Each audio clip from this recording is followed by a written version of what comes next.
안녕하십니까. 이영진의 경제만담 시작해 보겠습니다. 오늘 메타와 만나는 LG전자 새로운 성장 동력을 얻을까? 라는 제목으로 얘기를 나눠보도록 하겠습니다. 오늘 저랑 같이 진행을 맡아줄 영화계의 뇌생녀 진서 배우 함께 했습니다. 안녕하세요. 배우 진서아입니다. 다리를 다쳤다더니 이제는 손을 다쳐서 왔습니다. 요새 건조해가지고 어디 긁혔는지 모르겠네요. 이야. 자, 그리고 오늘도 재밌는 이야기를 잘 풀어내줄 그 전문가 한 명 자리하셨죠. 기자계의 망나니, 아래 위가 없는 김종효 의사 함께했습니다. 네, 거기엔 동의할 수밖에 없는 김종효 인사드리겠습니다. 네. 나 없는 동안에 그렇게 분위기가 화기애애 원래 사장님 없는 데서 가장 화기애애한 거 아닙니까? 당연한 걸 물으십니까? 아니 너도 경영진이야. 왜 이래. 그렇지만 사장님보다는 안 했잖아요. 알겠습니다. 오늘 한번 두고 봅시다. 두 사람. 그때 오늘 화기애매하게 제가 만들어낼 테니까. 하긴. 메타와 LG전자가 만났어요. 그렇죠? 네. 그거 어떻게 될까요? 그러게요. 김종효 이사님, 메타와 저커버그와 LG전자 조주환 사장이 만났다고 하는데요. 구체적으로 만나서 어떤 얘기를 나눴을까요? 네, 뭐 물론 그 비빔밥 회동에 참여한 건 아니니까 자세한 얘기를 우리가 알 수는 없는데 언론에서 이제 보도하고 있는 것은 주로 이제 XR을 많이 부각하고 있는 것 같아요. XR이 그 스키 구글 같은 거 얘기하는 거죠? 그렇죠. 네. 그래서 메타의 퀘스트가 이미 뭐 시장에 많이 퍼져 있고, 그래서 이제 게임을 선호하시는 분들에게는 꽤 인기를 끄는 모델이고요. 뭐 판매 수량도 1000만 대 이상 팔리고 있으니까 꽤 많이 팔린다라고 봐야 될 것 같고요. 네. 다만 이제 가격이 한 6, 70만 원대인 메타 퀘스트와는 달리 500만 원이 넘는 가격으로 내놨던 애플의 이 새 기기는 굉장히 기대를 품었지만 별로 기대만큼 크게 역할을 보이지 못했어요. 다만 IT 블로거들이나 솔직히 얘기해. 새 기기 이름 생각 안 났지? 어떻게 알았죠? 비전 프로야, 비전 프로. 비전 프로. 공부하고 오라고. 비전 프로를 설마 제가 몰랐겠습니까? 어쨌든 그 공격은 뭐 제가 잠깐 까먹었으니까 받아들이고요. 네, 알겠습니다. 이게 그 맥락을 끊지 않는 부분에서 네. 어쨌든 그 애플의 비전 프로를 IT 블로거들이나 IT 기기를 전반적으로 리뷰하시는 분들의 얘기를 들어보면 네. 공간 컴퓨팅이라고 하는 그 개념에 대해서는 올바른 방향성을 제시했는데 아직은 쓸만한 그 어플리케이션도 좀 부족하고 그 다음에 가격대가 이렇게 퍼지기에는 좀 어려운 부분이 분명히 있는 게 너무 비싸요. 사실이잖아요. 예. 네, 그러니까 메타 퀘스트 쪽에서는 그래서 이제 애플의 비전 프로를 공격하면서 그거 아직 쓸만한 거 아니야. 우리가 더 쓸만한 걸 만들게라고 얘기를 했고, 불과 또 얼마 전에 나왔던 뉴스 중에 하나가 LG전자에서 우리도 XR 기기 이런 쪽 할 거야 라는 얘기를 이미 내놨거든요. 네. 그러니까 그런 어떤 맥락이 맞다라는 측면에서 휴대폰을 포기한 LG전자도 새롭게 좀 많이 팔릴 수 있는 그런 핫한 기기가 필요한 상황이긴 합니다. 네. 그래서 그 부분은 얘기가 분명히 나왔을 것 같은데 저는 그게 메인은 아닌 것 같아요. 그러니까요. LG전자 휴대폰 사업 부문, 그러니까 MC 사업 부문에 있었던 분들은 전부 다 대림 그룹에 가서 잘 먹고 잘 살고 있잖아요. 거기 있는 핵심 인력들은 다 거의 갔다고 봐야 되는데 LG전자가 XR 기기 이런 그 휴대폰과 비슷한 류의 기기를 또 만든다? 그거는 좀 믿기가 어려울 것 같아요. 그러니까 만들 수야 있는데 뭐 여러 가지 이제 부품들을 다 생산해내니까 당연히 만들어낼 수 있고 메타 퀘스트보다 괜찮은 기기 만들어낼 수 있을 것 같은데 핵심은 뭐냐면 우리가 그러면 메타하고 LG전자에게 서로 지금 부족한 게 무엇일까를 고민해 봐야 될 것 같아요. 그래서 아까 서하 배우가 질문해 주신 부분에 궁극적인 답을 드리려면 메타가 지금 LLM 모델을 갖고 있습니다. 네. 멀티 랭귀지 모델을 지금 가지고 있는데 잘 나가고 있는 챗GPT, 요즘 들어서 엄청나게 헤매고 있는 구글, 이쪽의 그 모델과 달리 지금 메타도 라마라고 하는 자체 모델을 계속 키워나가고 있거든요. 근데 여기는 뭐 국장도 잘 아시다시피 뭐가 제일 부족합니까? 로데이터가 부족하거든요. 그렇죠. 말뭉치 이런 것도 엄청 부족하고. 그렇죠. 애플에서 끊었죠. 네. 구글에서 끊었죠. 그러면서 주겠어. 로데이터를 구할 데가 없어요. 그렇죠. 그러니까 예전에는 그걸 기반으로 막 광고해서 돈 엄청 벌었는데 이게 지금 끊어진 상황입니다. 그러니까 얘네는 메타는 지금 LMM 모델을 구체화하기 위해서는 엔비디아의 지금 H백도 엄청나게 사고 있습니다. 지금 마이크로소프트만큼 사는 애가 메타예요. 그러니까 제가 보기엔 좀 미치지 않았나 싶을 정도로 많이 사고 있거든요. 근데 이거 사면 뭐합니까? 굴릴 데이터가 없는데. 그러니까 제가 보기엔 좀 이런 표현 적절치 않을 수 있지만 데이터를 꾸러 다니고 있다라고 봐야 될 것 같고요. 그런 차원에서 그러면 삼성의 그 AI 모델, 네. 그 다음에 지금 LG전자의 싱큐라고 하는 AI 모델, 네. 여기에 가전제품에 수많은 로데이터들이 계속 업데이트되고 있잖아요. 그렇죠. 그 다음에 LG전자의 TV에는 웹 OS라고 해서 예전에 우리가 갖고 있던 그 팜 단말기의 OS를 업데이트한 그 웹 OS라고 하는 것들을 업데이트한 거기에서 계속 뭔가 데이터를 모으고 있는데 그 로데이터가 몇 억 개예요. 그러니까 지금 휴대폰이 많이 판매돼 봐야 이제 몇십억 개인데 삼성전자와 LG전자의 가전 개수를 합치면 이것도 몇십억 개입니다. 그렇죠. 그러니까 여기서 발생하는 로데이터를 만약에 메타가 다 끌어올 수 있다면 메타의 라마라고 하는 LMM 모델의 로데이터를 급속도로 끌어올리면서 메타 변수가 많고 매개 변수가 많으면 많을수록 LMM의 효율은 올라가거든요. 근데 얘기를 듣다 보니까 LMM 그러니까 데이터를 손을 잡고 삼성이나 LG의 손을 잡고 그거를 하려고 저커버가 왔다. 근데 또 이런 얘기도 있어요. 우리나라의 공정위가 플랫폼을 사전 규제하는 법안을 만들려다가 지금 약간 제동이 걸린 상태예요. 네, 약간 총선이 선거 끝나면 분위기 총선이 끝나면 바로 다시 시작할 텐데 그거에 지적탄을 맞는 곳이 저커버그의 페이스북 등등이란 말이죠. 그것에 대한 사전 정지 작업을 한 게 아니냐. 뭐 이런 얘기도 있어요. 근데 그럴 수 있는데 뭐 국장이 더 잘 아시다시피 우리가 예전부터 우리 정부가 나서서 뭐 해외 기업 제대로 제재한 적 있나요? 우리 기업들은 잘 때려잡을 수 있지만 네. 해외 기업들 뭐 메타나 구글을 때려잡을 수 있을지는 저는 잘 모르겠는데 네. 어쨌든 그런 정치적인 의도도 없잖아 있겠죠. 과연 우리 정부가 어떤 의도를 가지고 있는가 정도를 확인하러 왔을 것 같기는 하고 그래서 원래 보통 그런 CEO가 왔을 때 대통령을 만나는 경우는 의례적으로 뭐 인사치레 정도일 수 있는데 네. 저는 이번에는 아마도 그런 의도로 만나지 않았나 생각은 해요. 그런데 우리 정부의 능력이 아무리 뭐 검찰 그 분들이 많고 그 다음에 뭐 검찰이 우리나라 검찰이 아무리 그 능력이 좋다고 하더라도 메타 가서 뒤지면서 뭔가 플랫폼법으로 압박하기에는 법적인 그런 규제 요소가 좀 많지 않나 싶어서 저는 뭐 그 부분은 사전 정지라는 측면에서는 일정 부분 공감하지만 그거는 쉽지 않을 것 같다라는 생각도 합니다. 그것만 가지고는 온 건 아니다. 뭐 이렇게 보는 거죠. 그러니까 산업적인 측면도 그러니까 점심에 LG전자 만나고 저녁에 이재용 회장 만났을 거고요. 저는 뭐 이게 얘기가 잠깐 새는 것 같아서 좀 그렇긴 한데 이재용 회장 만난 것도 굉장히 재밌지 않습니까? 배석자 없이 독대를 했단 말이에요. 네. 근데 삼성전자가 뭘 할 수 있는지를 가만히 생각해 보면 지금 메타나 이런 업체들이 제일 골치 아파하는 건 엔비디아입니다. 그렇죠. 너무 비싸게 팔아요. 그 다음에 수량도 부족해요. 그런데 이거 가지고 지금 여러 회사들이 다 나눠 써야 되는 입장이니까 누군가 엔비디아를 꺾어주거나 누가 좀 나왔으면 좋겠어요.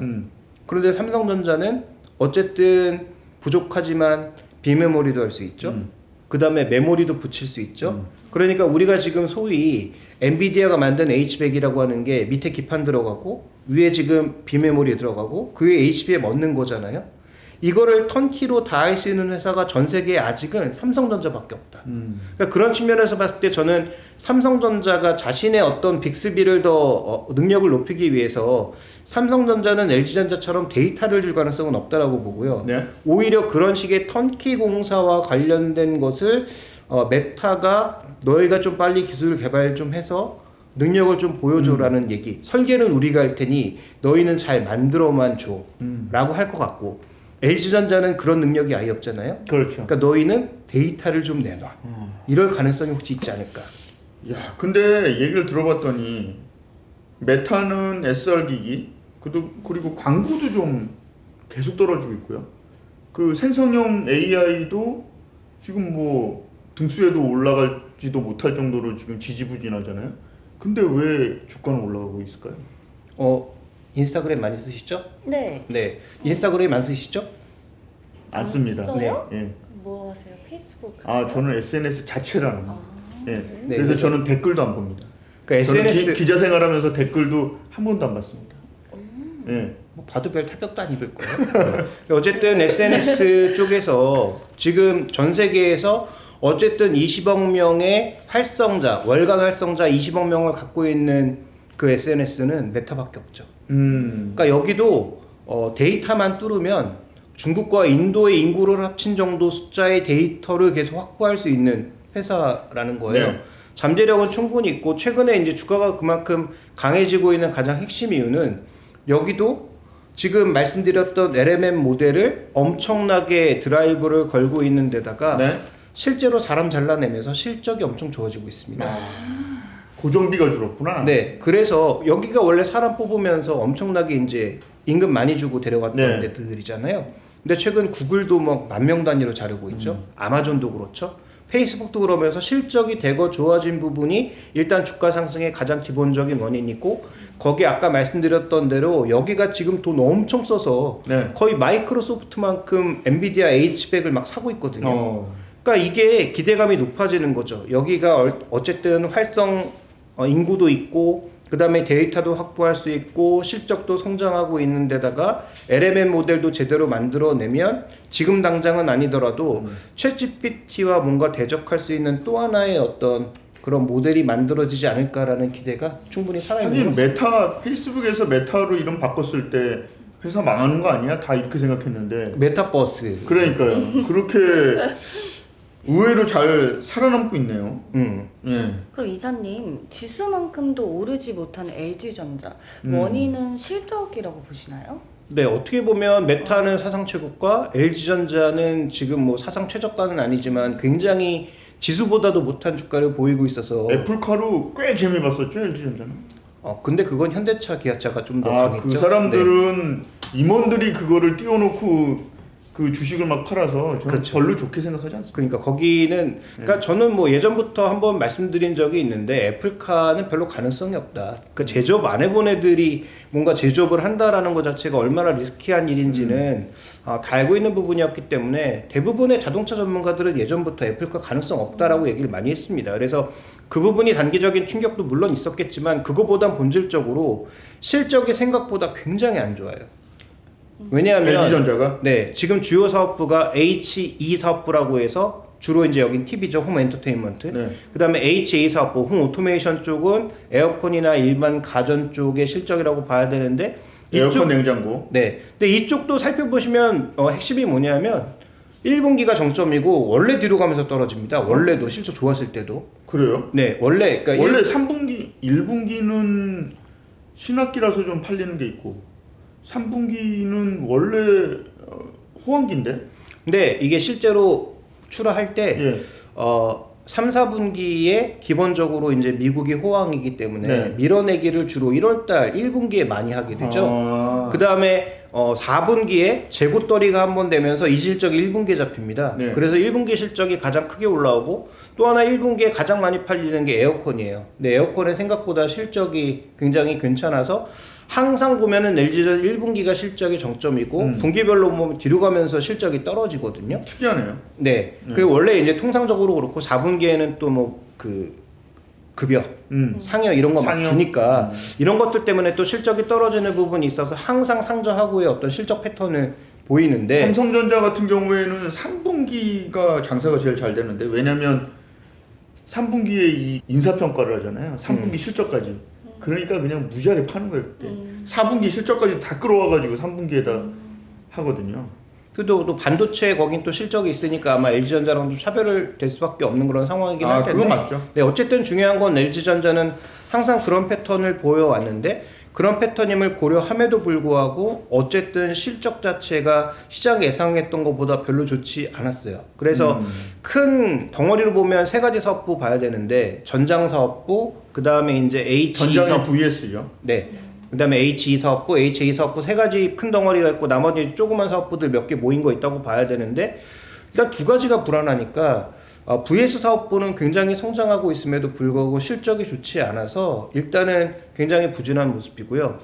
또 하나 이제 글로벌 종목군들이랑 주가 비교를 해보면 굉장히 재밌는 게 LG전자가 나쁜 게 아니에요. 굉장히 선방하고 있는 겁니다. 뭘 선방하고 있다는 거예요? 주가가? 주가가 선방하고 네. 있는데 왜 그러냐면 지금 LG전자와 경쟁하는 삼성전자는 가전업계이기도 하지만 가전보다 다른 부분이 워낙 크잖아요. 그렇죠. 그러니까 이거 반도체가 훨씬 크죠. 그렇죠. 뭐 휴대폰까지 있으니까 이거 동일선상에서 비교하기가 어렵고, 그럼 가전 쪽에서 보면 누구랑 비교해야 되느냐? 미국의 월풀이랑 그다음에 유럽의 일렉트로룩스 뭐 이런 쪽이랑 비교해야 되거든요. 이 회사도 다 망원의 회사들 아니에요?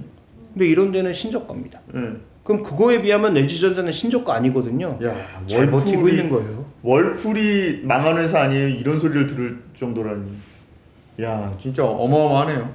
네, 근데 그 홈 엔터테인먼트 특히 TV 부분도 조금 눈에 띄는 부분은 어쨌든 OLED 쪽에서는 압도적인 1위를 하고 있는 거 맞잖아요. 그렇죠. 그래서 화질 비교를 해보면 여전히 뭐 QLED고 뭐 무엇이고 해도 어쨌든 OLED가 압도적인 화질을 보여주는 고급 TV인 건 맞는데 이건 가격이 워낙 비싸니까 상대적인 판매량이 조금 줄어들면서 지금 TV 순위도 바뀌었습니다. 그래서 삼성전자 압도적 1위, 뒤를 이어서 항상 LG전자가 2위였는데 LG전자가 지금 4위로 바뀌었어요. 그 4위를 치고 올라간 게 누구냐? 중국의 하이센스와 TCL입니다. 그래서 이런 업체들에게 일단 TV도 조금 점유율 측면에서는 잡히고 있다라는 게 마진율 측면에서는 OLED를 파니까 LG전자가 당연히 더 높겠지만 어쨌든 MS가 줄어들고 있다는 것, 마켓쉐어가 줄어들고 있다는 것은 LG전자 입장에서는 그렇게 뭐 반갑진 않죠. 그런데 지금 LG 디스플레이나 그런데 상황을 보면, 그러니까 북미 시장에서 하이엔드로 꼽히는 TV가 3,000불 이상이란 말이죠. 네. 거기가 하이엔드잖아요. 그 하이엔드 시장은 압도적으로 삼성이랑 LG가 차지하고 있고, 그렇죠. 그 밑으로 되는 저가는 뭐 하이센스라든지 TCL이라든지 네. 뭐 이런 하이얼 이런 애들이 지금 양분하고 있는 거니까 오히려 LG전자는 그냥 4위가 돼도 이윤을 추구하겠다. 뭐 조주환 사장 입장은 그런 거 아니에요? 근데 그런 거긴 한데 어쨌든 그래도 이 점유율 자체가 뭐 계속 줄어드는 건 반가운 신호는 아니죠. 그러면 저가 라인 다 내주고 고가 라인만 하겠다라는 게 왠지 디스플레이 과거의 그 역사와 뭔가 비슷하게 겹치고 있지 않습니까? 지금도 OLED 우리가 최강자예요. 그런데 디스플레이 LCD 쪽을 내주기 시작하면서 결국은 디스플레이 실적도 망가진 거잖아요. 그렇죠. 그러니까 산업적인 부분에서도 우리가 저가 라인은 내주고 고가 라인 다 먹겠다라고 하는 게 과연 뭐 좋은 전략일지는 중장기적으로 좀 평가해 봐야 되는 이슈죠. 그래서 조주환 사장의 그 얘기는 제가 보기엔 비겁한 변명으로 들립니다. 네. 그래요? 그러면 네. LG전자 VS 부분의 성장은 이어지고 있다고 하는데요. 네. 그럼 올해도 고속 성장이 이어질까요? 네. 그 생각보다 이쪽은 엄청나게 고속 성장인데 얼마나 됐길래 고속성장이라는 표현을 합니까? 지금 작년 기준으로 실적이 1조 2조 단위가 넘었고요. 그러니까 이익이 2조 단위가 넘었고 네. 올해도 20% 이상 정도의 매출과 이익 성장을 기대하고 있는데 이건 이만큼 기대하고 있는 이유는 뭐냐면 어떻게 보면 LG전자는 모듈을 파는 기업이라고 봐야 되잖아요. 그렇죠. LG노텍이랑 LG 디스플레이에서 부품을 받아다가 LG전자의 모터 같은 거 합쳐서 그 다음에 LG 엔솔의 배터리 같은 거 합쳐서 배터리 모듈도 만들어서 제공하고 자동차 안에 들어가는 여러 가지 그 전자 부품들을 다양하게 모듈화 시켜서 공급하고 있는데 지금 공급하고 있는 데가 한두 군데가 아니죠. GM도 납품하죠. 네. 그 다음에 뭐 미국의 뭐 포드 쪽으로도 들어가죠. 스텔란티스 쪽으로도 일부 들어가죠. 그러면서 여러 자동차 회사에 들어가는데 이게 중요한 것은 전기차 때문에 가는 게 아닙니다. 내연기관도 전동화, 전장화가 점점 늘고 있고요. 그 다음에 하이브리드 얘기하시는 거죠? 네, 당연히 그렇게 가고 있고요. 그러니까 이거는 전자부품이 늘어나는 건 그냥 추세라는 거죠. 그러니까 예를 들어서 어떤 자동차가 됐든 최근 들어서 HUD 다 들어가고 자동주차라든지 360도 서라운드 뷰라든지 이런 게 이제 비싼 차에만 꼭 들어가는 그런 부품들이 아니거든요. 그러다 보니까 이쪽의 매출이 엄청나게 늘어나는 것은 너무도 당연한 이슈고요. 그다음에 전기차나 하이브리드가 늘면서 이쪽에 들어가는 모터라든지 이런 쪽의 매출도 전반적으로 늘고 있습니다. 그래서 아직은 매출의 한 10%를 조금 넘는 수준이지만 전체 매출에서 그렇지만 이쪽의 이익률이 6조 정도 되는 거죠. 6조에서 1,700. 그렇죠. 근데 이쪽의 이익률이 생각보다 굉장히 잘 나오고 있기 때문에 이 정도의 마진율을 유지하고 그 다음에 매출의 성장 속도가 존재한다라는 것은 분명히 긍정적인 이슈죠. 예전에 그 LG전자 임원들을 만나면 그런 얘기를 했어요. 삼성전자 세탁기하고 LG전자 세탁기를 비교하면서 저희 모터는 자동차를 돌리는 모터입니다. 이렇게 자랑을 한 적이 있었거든요. 그게 DD 모터인데 요즘은 뭐 삼성도 그걸 만들어내니까. 그렇죠. 예. 네. 그러면 LG전자요. 구글에 이어 메타와의 협업은 의미 있는 변화를 좀 이끌어낼까요? 근데 저는 좀 의미 있는 변화라고 생각하는 게 구글과의 협업은 생각보다 그렇게 끈끈하게 이어지지 못했거든요. 아니 끈끈하긴 했어요. 그런데 끈끈하긴 했는데 이런 거죠. LG가 구글의 안드로이드를 받아들이면서 셋톱박스도 만들고 휴대폰도 만들고 뭐 이것저것 막 만들었는데 중요한 건 여기서 LG전자가 이런 거 하면 되게 좋을 것 같다고 구글한테 이렇게 이야기를 하면 구글에서는 엔지니어들한테 물어봤더니 그건 못한답니다. 이렇게 대답을 하면서 많은 아이디어가 사장이 됐었던 거죠. 그래서 나중에는 그런 얘기했죠. 니네들이 구글의 노예야? 이렇게 물어봤을 때 LG전자가 아무 대답도 못했던 그런 적도 있었거든요. 그러니까 어떻게 보면 우리나라 이 산업계의 가장 큰 약점일 수도 있는데 소위 이제 머리 그 다음에 소프트웨어 이런 쪽의 능력이 상대적으로 떨어져서 소프트웨어 서비스 쪽이 떨어지다 보니까 하드웨어는 전 세계 어느 국가보다도 잘하는데 이걸 움직일 수 있는 소위 이제 머리 영역의 것들이 잘 구축되지 않고 있다라는 게 가장 큰 문제 중 하나인 거죠. 그러니까 말씀해 주셨던 대로 구글이 원하는 바대로 다 해주고 아이디어도 제공했지만 결과적으로는 휴대폰을 포기할 수밖에 없었다. 그렇죠. 그 다음에 안드로이드 TV도 뭐 일부 하고 있지만 자신들의 웹 OS라고 하는 프로그램을 만들고는 있는데 이게 그렇다고 뭐 점유율이 아주 크게 넓어지고 있거나 이런 상황도 또 아니잖아요. 그렇죠. 그러니까 그런 여러 가지 요소를 고려해 봤을 때 만약에 메타의 라마라고 하는 LMM 모델이 잘 정착이 된다면 그러면 이건 얘기가 좀 달라지죠. 그러니까 LG전자는 자신들이 신큐를 통해서 얻고 있는 다양한 로 데이터를 그쪽에 제공을 하고 그 다음에 한 번도 장악력 있는 그런 OS를 가져가지 못했던 LG전자가 메타와 더 끈끈하게 붙는 모습을 보여줄 경우에는 저는 이건 분명히 의미가 있다. 그래서 저는 어차피 이게 글로벌리하게 그 LMM 모델은 이것도 많이 많아져 봐야 한 4개? 3개 정도라고 보고 있거든요. 그러면 챗GPT, 뭐, 예. 그 다음에 구글, 예. 그 다음에 페이스북 정도.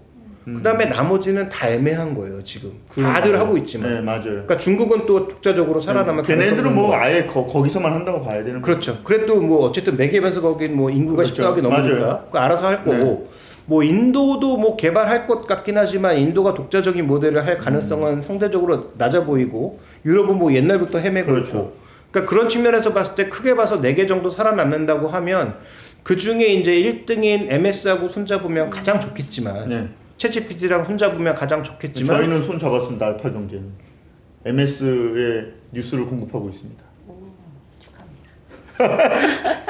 근데 이제 그 최근에 이제 챗GPT 쪽은 자동차들이 굉장히 빠르게 협업해 들어가고 있거든요. 그래서 네. 뭐 스텔란티스라든지 이런 쪽이 뭐 벤츠도 그렇고 챗GPT와 협업해서 챗GPT로 대화가 가능한 그런 서비스들을 많이 가져가고 있어요. 그렇죠. 네, 그래서 자동차 쪽은 이미 이런 변화가 나타나고 있기 때문에 가전업계도 결국은 독자적으로 하지 않는다면 누군가의 손을 잡아야 될 텐데 메타와의 그런 협업 관계를 가져가는 것은 저는 뭐 지금 당장 주가가 올라가진 않더라도 의미 있는 변화다. 그래서 XR 때문에 저커버그가 조주원을 만났다. 이런 얘기를 하는데 제가 볼 때는 TV 쪽이 XR 기기로는 최상이라고 저는 보고 있거든요. 어지럽지도 않고 화면도 크고 해상도도 좋고 그래서 오히려 메타가 생각할 때는 LG전자가 파트너로서는 괜찮을 수도 있겠다. 그렇죠. 그래서 로데이터도 서로 공유하고 그 다음에 뭐 기기를 만드는 능력도 뭐 퀘스트도 꽤 올라왔다라고는 하지만 뭐 부품의 수급 능력이라든지 그 다음에 완제품을 만들어내는 능력이야 네. LG전자하고 삼성전자를 이길 만한 IT 업계가 그렇게 많지는 않거든요. 그렇죠. 그러니까 네, 그런 맞아요. 측면에서 놓고 보면 분명히 저는 의미 있는 협력이라고 보고 있습니다. 왜냐면 불과 몇 년 전까지만 해도 65인치 하면 1,000만 원이 넘었거든요. 그렇죠. 근데 지금 100만 원대, 100만 원, 200만 원이면 사요. 그러니까 중소기업이면 중국 그렇죠. 뭐 이런 예. 좀 그렇죠. 그러니까요. 근데 그 사람들이 또 다 LG 디스플레이 판넬을 쓰고 그렇게 하고 있기 때문에 만약에 메타 입장에서는 제조사를 OEM 방식으로 찾는다. LG전자만한 플레이어도 드문 거죠. 그렇죠. 그래서 조주환 사장이 이제는 냉장고 팔아서 TV 팔아서 안 그러면 에어컨 팔아서 돈 벌기 어려우니까 새로운 돌파구로 고객을 한번 세게 당겨보자. 뭐 이런 생각을 할 수 있는 거죠. 그러니까 B2B를 이미 밀고 있었고 네. VS를 중심으로 해서 이미 B2B를 밀고 있었고 근데 이 B2B가 이쪽뿐만 아니라 다양한 분야에서 지금 B2B로 가려고 하고 있거든요. 그러니까 예전 같은 경우에는 단순하게 에어컨 만들더라도 B2C 그러니까 소비자들한테 파는 걸 많이 이제 부각을 했다면 그렇죠. 네, 그래서 이제 건물에 들어가는 어떤 그런 공조 시스템 같은 것들을 강화하면서 네. 오히려 에어컨도 그냥 단순하게 소비자에게 한 대 파는 게 아니라 건물에 들어가는 전체 공조에 관여하는 게 그렇죠. 의미가 있어지는 맞아요. 거죠. 그다음에 TV도 단순하게 이제 한 대 파는 것에 그치는 것이 아니라 TV에도 소프트웨어 달고 여러 가지 부가 서비스들을 달면서 로데이터를 확보하는 하나의 기기로서 확보되는 그런 모습이고요. 그 다음에 이제 뭐 서화배우나 서화배우보다 더 아래 세대들한테는 지금 AI라고 하는 게 굉장히 이제 친숙해지고 있는 상황이잖아요. 그러다 보니까 이제 자연스럽게 그러니까 저보다 한 20살 정도 어린 친구들은 요즘 다 TV나 이런 쪽에 자신의 기기들을 다 연결해서 명령으로 이제 가전제품들을 제어하는 예를 들어서 뭐 로봇 청소기 돌려줘라든지 아니면 뭐 어디에 불 켜줘 꺼줘라든지 그런 것들을 이제 언어로 할 수 있는 그런 단계로 이미 가고 있단 말이죠. 그렇죠. 그러니까 LG전자는 그걸 신큐로 하려고 했는데 그 신큐로 묶어내는 능력이 제가 보기엔 많이 부족하기 때문에 이것을 메타의 라마와 함께하는 모습을 보여준다면 더 의미 있는 어떤 변화를 가져갈 수 있다는 측면에서 저는 뭐 좀 좋게 봐야 되지 않나 이렇게 보고 있습니다. 근데 LG전자가 최근에 미국에서 냉장고 관련 소송이 논란이 됐다고 하던데. 네, 근데 여기는 아까 냉장고 논란 잠깐 국장이 네네. 얘기해 주셨는데 네네. 삼성이랑도 한번 냉장고 모터가 세탁기 모터 가지고도 한번 치고받고 그다음에 지금 냉장고 관련 이슈가 있는데 이것도 이제 미국 쪽에서는 너희 이슈다라고 얘기하지만 LG전자는 우리 이슈 아니다라고 이제 네. 강하게 부정하고 있는 상황이에요. 그래서 뭐 관련된 결과는 조금 살펴보긴 해야 되겠는데 어쨌든 이런 이슈 자체는 굉장히 빈번하게 있어왔던 일입니다. 근데 이게 만약에 뭐 실적을 갉아먹는 어떤 큰 이슈가 되려면 뭐 대규모의 소송이 붙던지 아니면 우리가 알 수 있을 정도의 큰 금액의 어떤 손실 규모로 다가올 수 있어야 영향을 줄 수 있는데 아직 뭐 그 정도는 아닌 것 같아요. 그래서 지금 당장 실적에 미치는 영향은 제한적이라고 볼 수가 있겠고 다만 결과는 뭐 이게 뭐 집단 소송으로 간다든지 그럴 가능성은 앞으로 좀 지켜봐야 될 것 같습니다.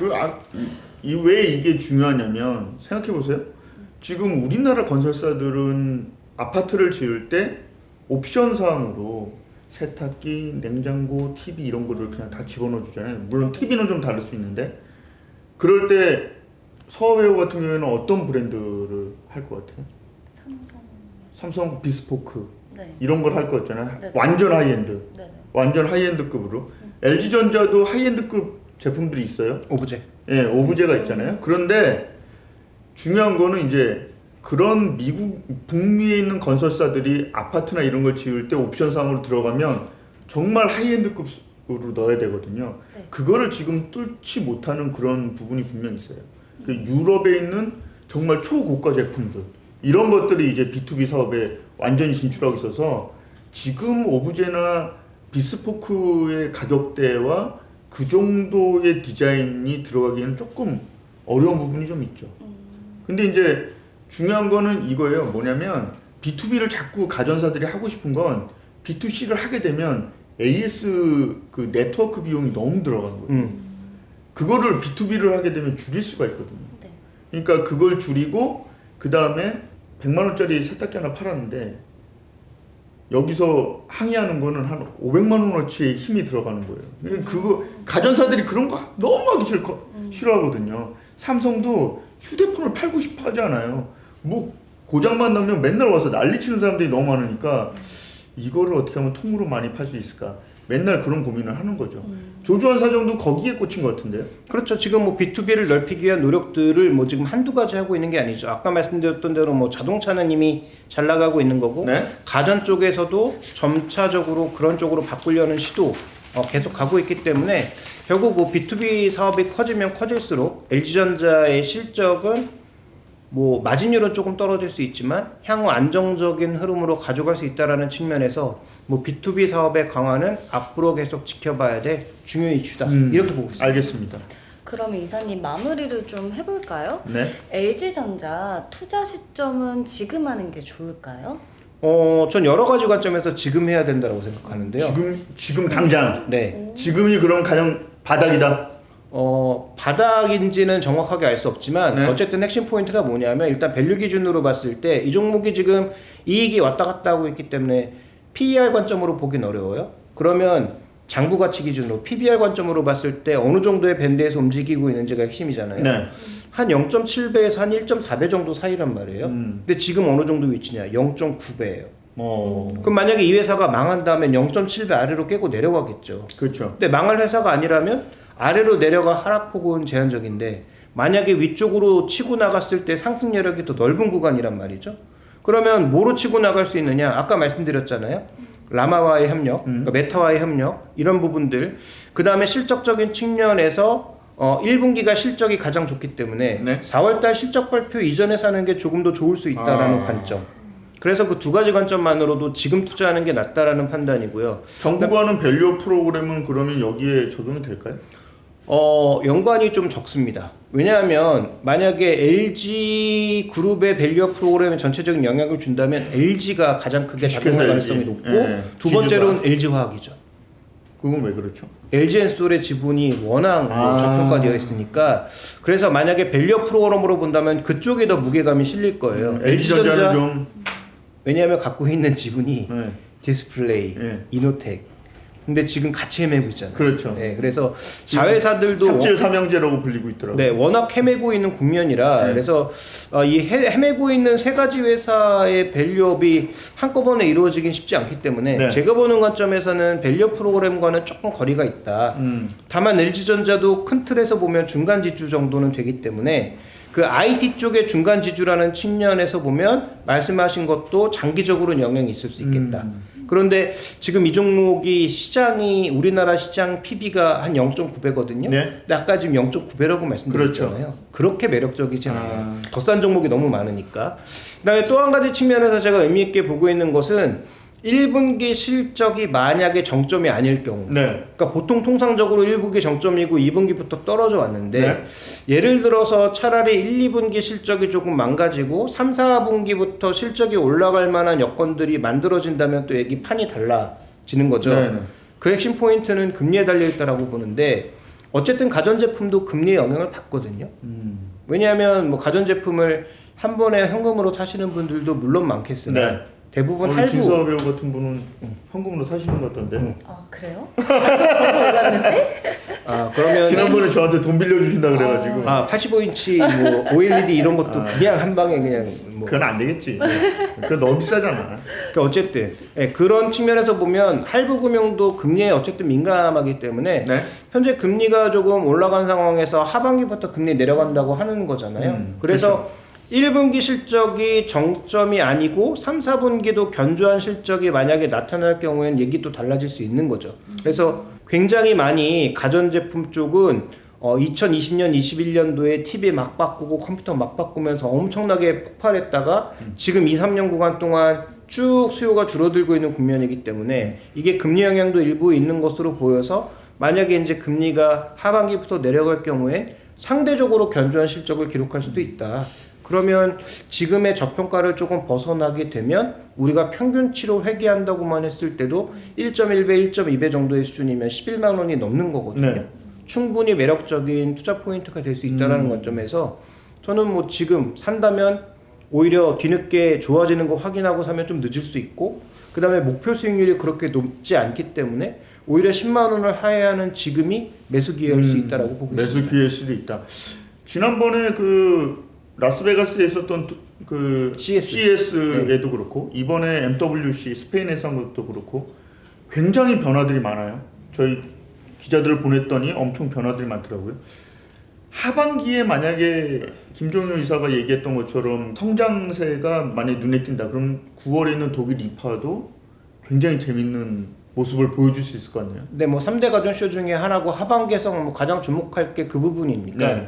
근데 아직까지 어떻게 보면 연초에 항상 그런 기대감이 몰려서 이파가 크게 이슈가 된 적은 아직까지는 없었던 것 같아요. 그런데 지금 상반기에 보여줬던 AI에 대한 여러 가지 기대감, 소프트웨어에 대한 기대감 이런 것들이 현실화된 건 별로 없거든요. 아, 맞아요. 다 기대만 있는 거죠. 맞아요. 그래서 그런 기대감을 현실화시킬 수 있는 앱이라든지 서비스라든지 이런 것들이 좀 더 구체화되면서 만약에 이파에서 그런 것들을 좀 터트려 준다면 얘기가 달라질 수 있죠. 특히 이파 같은 경우가 다른 쇼 같은 경우에는 최근에 가전 쇼, 뭐 휴대폰 쇼라기보다는 뭔가 그냥 기술 쇼 같은 그런 맞아요. 분위기인데 이파가 어떻게 보면 가장 순수하게 가전향인 것 같아요. 제가 보기엔. 그런 측면에서 LG전자나 삼성전자 가전 부분에 있어서는 뭐 의미 있는 시그널이 그때 나올 수도 있기 때문에 그럼 저를 보내주시나요? 너 독일어 해? 독일 가보니까 영어 잘 통하던 거 같아요. 늙은 기자들은 안 보냅니다. 하루에 3만 보씩 걸어야 돼서 젊은 기자로 보내기로 했습니다. 아쉽네요. 예. 45세 이상은 안 보냅니다. 늙어가지고. 죄송합니다. 저희 경제만담 구독, 좋아요. 알림 설정 꼭 해주십시오. 열심히 하겠습니다. 화이팅! 이영진의 경제만담 저희가 준비한 내용은 여기까지입니다. 다음 주에 이 시간에 다시 뵙겠습니다. 감사합니다.